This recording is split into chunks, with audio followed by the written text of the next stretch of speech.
VS कोडमा project open गरिसकेपछि टर्मिनलमा मैले क्लाउड भनेर टाइप गरेपछि क्लाउड कोड इनिसियलाइज भयो र त्यसलाई मैले एसएस दिएँ।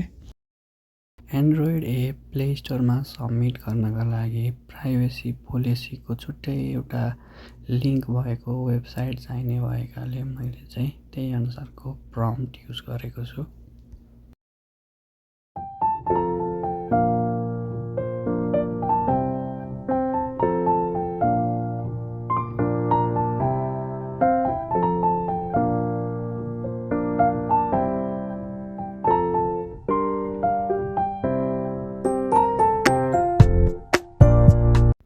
ओके, सो यसले चाहिँ यस्तो बनाइदिइसकेको छ। अब यसमा चाहिँ मैले आफ्नो नेम र जिमेल चाहिँ एडिट गर्न बाँकी छ।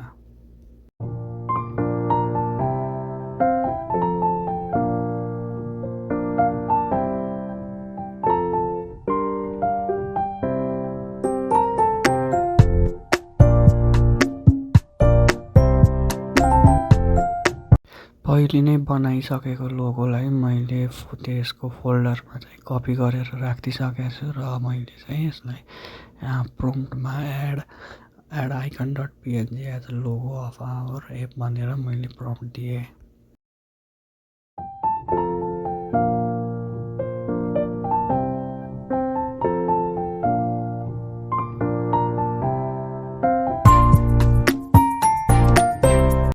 मलाई यहाँसम्म जे चाहिएको थियो त्यो मैले बनाइसकेको छु। एकदमै सिम्पल र एकदमै छिटो पनि। र अब नेक्स्ट पार्टमा चाहिँ यसलाई म होस्टिङ पनि गर्नेछु। Like, follow and subscribe for next part.